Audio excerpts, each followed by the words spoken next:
Thanks for joining me. My name's Dave Miller. I am the Unpleasant Blind Guy, and your boogeyman is going to get you. But first, I want to thank Jen B.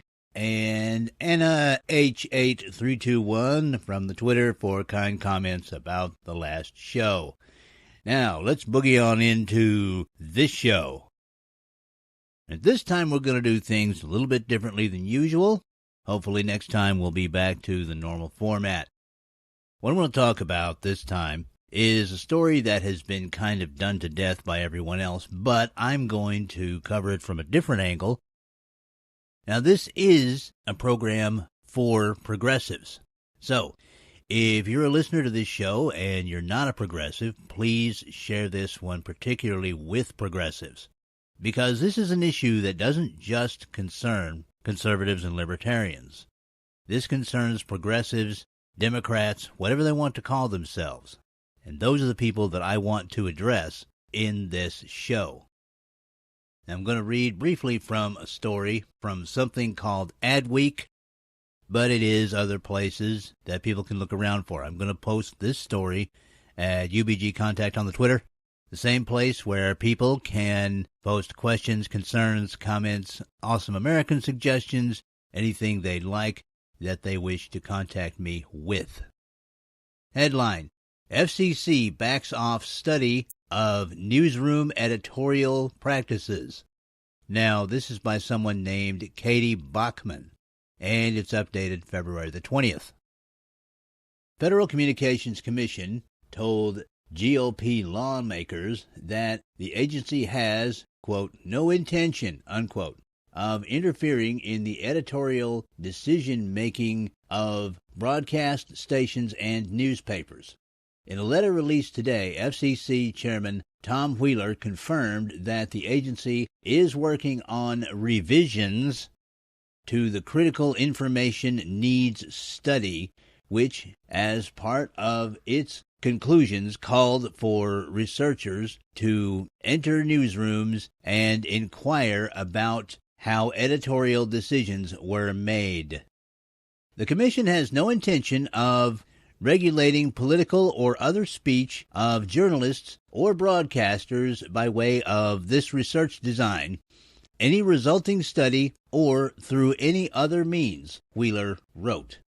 But what Wheeler didn't say in his letter is that it would drop the controversial study that had its researchers question the decisions of journalists, producers, and other news staff, leaving lawmakers less than fully satisfied. He did, however, concede that modifications might be necessary. Wheeler said he would remove the controversial newsroom questions and get back to the lawmakers because any revisions, quote, will require cost assessments, end quote. Now, there's more to this story, and you can read it, but you can see the concern that people had about this. What it has as a central component is government operatives physically going into newsrooms and questioning editorial staff about their decisions regarding news stories. Now, Wheeler did say that they had no intention of interfering with these journalistic decisions. However, just the presence of government operatives in newsrooms and their questioning can be intimidating and bring in a chilling effect when people are trying to do stories, particularly stories that may be critical of the government. Now, none of this is new to those of us who have been following the story since it broke. But if you're a progressive and you get your news mostly from certain cable channels and certain news agencies, you may or may not have even heard of this. It is not being turned off. It's only being revised. Now, if you're a progressive, you might think, well, look, our guys are in charge, and they're pretty much always going to be in charge now. Things have been engineered so that that can be the case. The evil Republicans and the even more evil and insane conservatives are never going to be in charge again. It's always going to be our guys, and they're always going to be looking out for us. So there really is no problem with this. Well, that's been said before by people like me. You see, guys, as a conservative, I'm perfectly willing to say that there have been times that I've been wrong. One political faction never stays in power forever. Now, I'm going to do something that progressives love. I'm not going to talk about the past.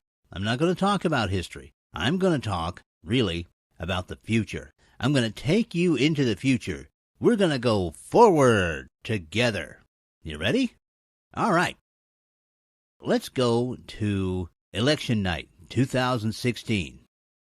You're convinced that the Clinton-Castro campaign has won the day. Even though all the votes haven't been counted, MSNBC is already celebrating. It's a new day with a new president that's a woman, and really that's all that matters, isn't it? And you've all called your friends and your family and celebrated your victory once again over the evil righties. Then you go to bed, and you wake up the next morning, get your European-style coffee and switch on your iDevice or turn on Morning Joe, and something's wrong. The actual winner of the 2016 presidential race wasn't Clinton-Castro. It wasn't even the Republican ticket of Christy Rubio. It was the write-in Tea Party ticket of Ted Cruz and Allen West. Ted Cruz is now President of the United States, and Allen West is his vice president. You call your friends, and you talk about what a disaster this is, and that someone might just as well push down the flush handle on the country because it's all going to go to heck now. But your favorite progressive commentators talk you down off the wall and tell you that everything's going to be all right. I mean, after all, this country survived both the Bushes, Reagan. This country even survived Nixon. So this country will survive a Ted Cruz, Allen West presidency. There really isn't anything to worry about, and you shouldn't be afraid. You should just go on and keep advocating for your progressive causes, even though somehow in the same election, conservative Republicans have not only held to a majority in the House that could override any veto, but they also now have a majority in the United States Senate. Months pass, and the Senate takes a recess. And President Cruz uses the recess appointment power to grant the job of Secretary of Homeland Security to Sarah Palin. Now, you progressives remember Sarah Palin. She's the one that, ever since she's appeared, you've mocked, called every name in the book. You high-fived each other when you've talked about how stupid she is. She's been Hollywood's favorite punching bag, and the same for the elitist New York media. You've had a lot of fun with Governor Palin. But now, Sarah Palin has a plug-in to the NSA and all that information that they've been gathering. All that information including your emails and Facebook posts and tweets about how stupid and backward she is and her daughter is, and the people that she works with in the Tea Party movement. Oh yes, Secretary Palin remembers you. Suddenly, your businesses and your friends' businesses are being harassed by government agencies when that never happened before. You don't understand what's going on. So you turn on The View to check out your girls and be reassured. But wait a minute. It's not just Whoopi Goldberg and her cohorts. It's Whoopi Goldberg, one of her friends, and two conservative Republicans. It's all part of the Fairness Doctrine. Remember the Fairness Doctrine? And how it's about fairness? You like fairness, don't you? We all like fairness. So you go to Facebook to see if you can't find some clever cartoons about how stupid Governor Palin is and how she's going to completely destroy Homeland Security. And you find a few and you post them, but later you find that Facebook has deleted them. It's for security purposes. You say to yourself, this is an outrage. We have to do something. So you file lawsuits, and the matters get all the way up to the Supreme Court. But the courts throw them out because they've been intimidated to go along with the Ted Cruz administration. Remember? Just like they went along with the Obama administration on Obamacare. You see, it's just as an Obamacare official said. Now that the election is over, it's payback time. The very thing that you allowed your side to do, and we allowed our side to do, is now coming back. And the target is no longer the bad people. The target is no longer the evil people who have been brainwashed by the Koch brothers. The target is your friends, the good people. The person now being harassed is you. And you try to reach out to conservatives, the very people that you've been bashing all these years, and saying, all right, we understand now. We're all in common cause here. This is a threat to our First Amendment. It's a threat to our freedom of speech. It's a threat to our freedom of expression. Just one problem. Your conservative friends were shut down a few years before the Cruz administration took office by the Obama administration. It was all about fairness. Remember fairness? Now, instead of your First Amendment rights, you've got fairness. Fairness determined by a government that is run by the Tea Party movement. All right, now, I did that a bit tongue-in-cheek, but it is a prospect. Look at guys, conservatives have had to admit that they were wrong on this issue when, for instance, the Patriot Act was proposed and they supported it. And when I say they, I also mean me. It was supported by people who wanted our government to get the terrorists. But none of us thought that it would actually be used on us. We were warned by libertarians that it would be. And we were warned by some progressives that it would be. And guess what? We were wrong. Now, I know that as progressives, you believe that you're more intelligent than libertarians or even conservatives. You make no bones about that point to each other and even to us at this time. Problem is, though, that no one is right 100% of the time.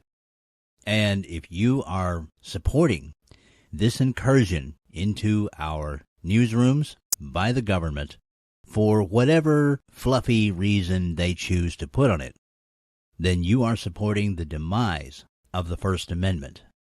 My progressive friends, I'm not going to ask you to agree with me on economics. I'm not going to ask you to agree with me on gun control. I'm not going to ask you to agree with me on anything else this time.